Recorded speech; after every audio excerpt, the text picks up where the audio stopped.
This is probably one of the smallest and most overlooked New World arboreal tarantulas in the hobby. Welcome to the Tarantula Collective. My name is Richard, and today we are talking about the Avicularia minatrix. I included this tarantula in one of my past top 10 lists and was surprised how many people left comments saying they've never seen or heard of this species. This is one of the smallest and most reclusive New World arboreal tarantulas in the hobby. So today we're going to be talking all about the Avicularia minatrix, or the Redstripe Pinktoe tarantula. So let's get started.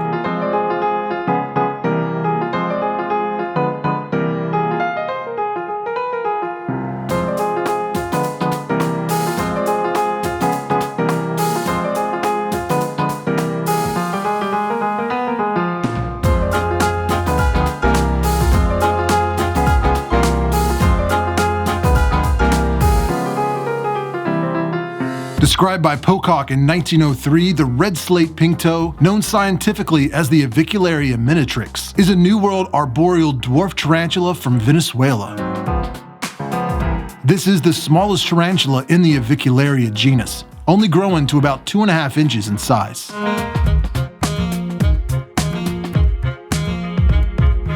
In nature, this species tends to make their homes in the bromeliads and can be found in the coastal regions of Venezuela as well as the areas near Maracay. In nature, 2 or 3 Redstripe Pinktoes have been observed sharing a bromeliad, making separate web tunnels in different parts of the same plant. Though it seems they tolerate living closely together out of necessity, they aren't a true communal species that can be kept together in one enclosure in captivity. It can be hard to find this species for sale, and usually they're more expensive than other Avicularia species, making it very risky and costly to attempt keeping them communally. Personally, it's not something I would do, and I wouldn't suggest anyone else try it either. Part of the reason they can be difficult to come across and expensive to purchase is because they have very few eggs per sack compared to other species of tarantula. Typically, there seems to be as little as 20 eggs per sack, and at most, maybe 40 eggs. That, along with the fact that dwarf species don't seem to be as sought after as larger species of tarantula, there may not be a demand large enough to encourage breeders to constantly attempt to produce large numbers of egg sacs. Unlike other species of Avicularia,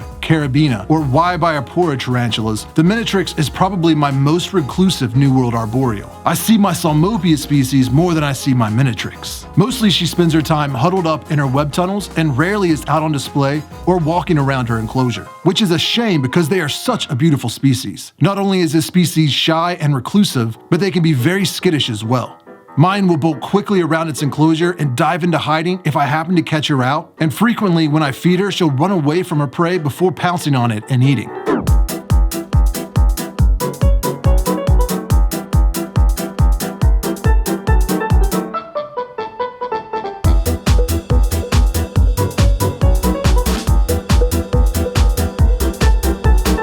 This is not a species I would attempt to handle, not because it has powerful venom. In fact, it has been theorized, though not yet scientifically proven, that they have some of the weakest venom of any species of tarantula, and not because of the urticating hairs either, as Avicularia species only possess type 2 urticating hairs, meaning they don't kick the hairs up in a cloud when they feel threatened like other species of New World tarantulas. The only way type 2 urticating setae can be transferred is with direct contact. So if your Avicularia is rubbing its abdomen on you, it isn't showing affection, it is trying to rub off itchy hairs onto your skin. But I wouldn't handle this species because it is so small and skittish. My concern is that because it is easily startled, it will attempt to bolt or jump to escape, and may become hurt, possibly even fatally. So this is a species I keep safely in its enclosure, and I'm cautious when feeding and rehousing.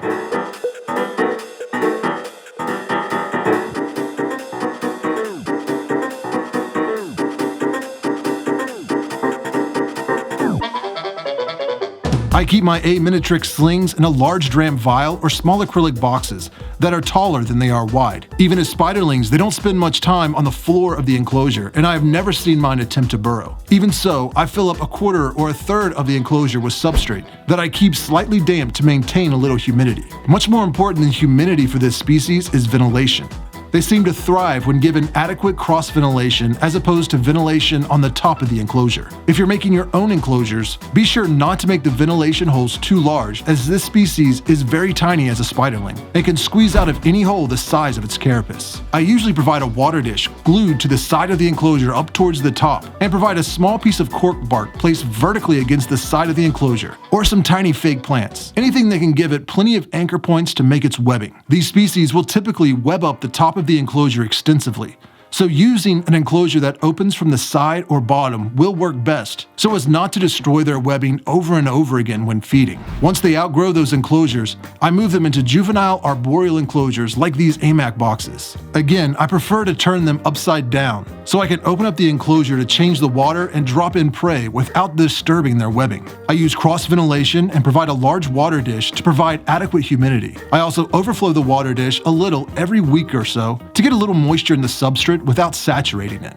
In nature, this species' environment is prone to periods of time that are very dry with no rainfall, as well as periods when there is extensive rainfall. So they have the ability to survive dry and moist conditions. But finding a balance and providing cross-ventilation seems much more effective than constantly misting them and stressing out about keeping the enclosure at a specific level of humidity. For adults, since they are a dwarf species, they do not need a very large enclosure. I prefer to have about 4 times the leg span of the tarantula in height for the enclosure, so you don't need anything taller than 8 to 12 inches. So Exoterra Nanotalls, 1-gallon plastic containers, or acrylic arboreal enclosures work very well. I do not recommend the enclosures with an opening lid on the top that also is the sole source of ventilation, as all humidity will escape out the top and you will be disturbing their webbing anytime you open up their enclosure. As with most Avicularia and Carabina species, stagnant air is what you want to avoid the most. So providing cross-ventilation and a large water dish is all you need to provide adequate humidity and air movement.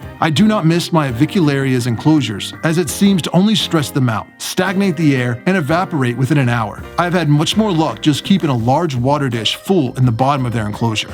When it comes to feeding, I give my spiderlings flightless fruit flies, flower beetles, pinhead crickets or roaches, or even cut up pieces of mealworms or large cricket legs. They will scavenge feed at this size, but if I'm feeding cut up pieces, I make sure to set them down on their webbing near the entrance to their tunnel, where they can easily be found. Since this species rarely goes down to the floor of the enclosure, they may not find prey you drop down on the ground. I feed my spiderlings 1 to 2 times a week depending on their abdomen size. I give them more prey more often when they are thin, and less prey less often as their abdomen gets plump. And I avoid overfeeding them so as not to cause any issues with molting. I wait at least 24 hours after they molt before attempting to feed them again.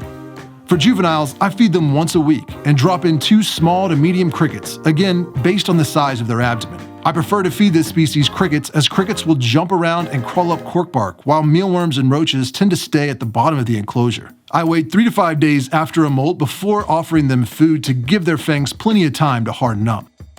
And for adults, since they are such a small species, they do not require very much food. I usually drop in 1 large cricket every week or 2. I never feed this species any prey larger than 2/3 their size. I may drop in 2 crickets every week or 2 after a molt when they're thin, but I'll cut back on the amount and frequency as their abdomen gets plump. This species can go weeks without eating when in pre-molt, so I do not worry too much when they refuse food. I just take the prey out within 24 hours and try again in a week.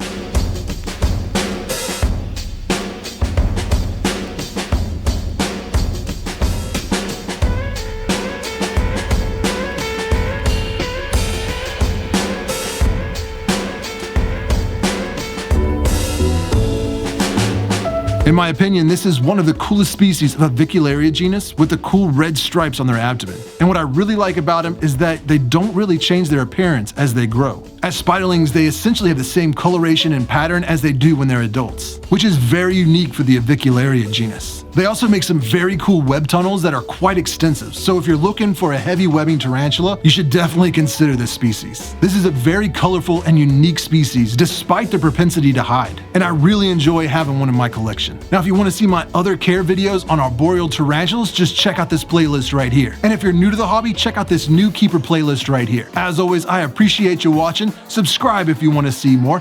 Thanks for buying Tarantula Collective merchandise, and I will see you next Tuesday.